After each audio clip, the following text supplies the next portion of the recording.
on with our life.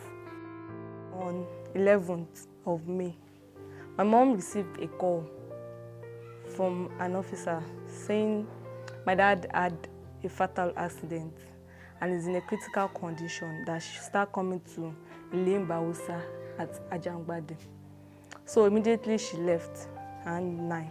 When she got there, she was told my dad is dead, that he was shot by unknown gunmen at a checking point in front of the station.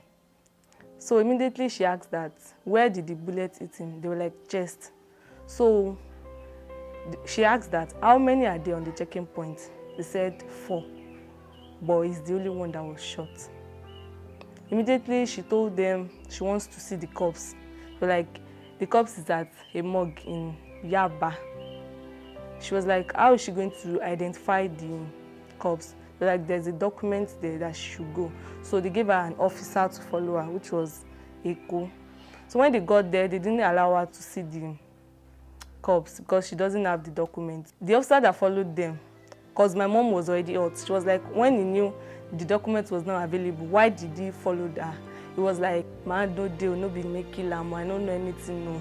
Something like that. So the following day, they brought it around 12. When she saw the corpse, she was like, the story they said was very different, like entire, they were like, it was on a checking point and was shot. When she saw the corpse, it was different. The bullet didn't penetrate through his shirt, it was direct to his chest. The singlet he wore was totally torn. His trousers was torn at the pocket side. His shoes were not properly worn and his eyes were even widely open. The position of the corpse was like a struggle. It wasn't straight. Someone on a checking point would stand up straight and would be well dressed, but the position was like there was a struggle. The hands were folded and the legs were not straight. So when she saw that, she was like, damn it, something is fishy.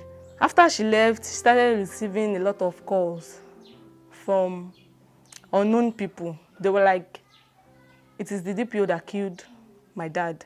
And she was like, how come? They were like, everyone in the area knows. The following week, we saw another news contradicting to what they told her at the station, that it was unknown gunmen. The news we saw was like 2 deserted soldiers that shot him. And in the news... DPO is still in custody. Investigation is still ongoing. Okay. Yes, the investigation is still ongoing. The DPO is still in detention. I called the new DPO of the station. Okay.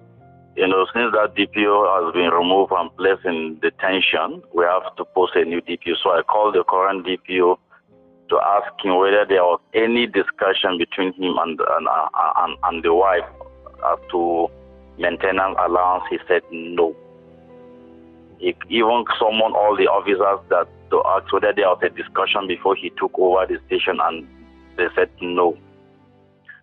So I don't know who she's having that discussion with. I don't know who promised her any amount. I know the MPF is a standard organization with laid down rules.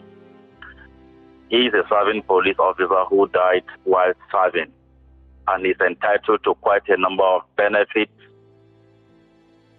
including the burial expenses, which the MPF will pay. And all those things there are procedures. It's not the money anybody controller to open his drawer and give. There are documents that must be processed, because all this payment must come from the headquarters. Okay. So nobody will do any informal discussion as to any upkeep arrangement. That is not part of the laid down financial regulation of the MPF that we are practicing. So they are entitled to quite a number of benefits, but all of them need to be processed officially and will be paid to them officially.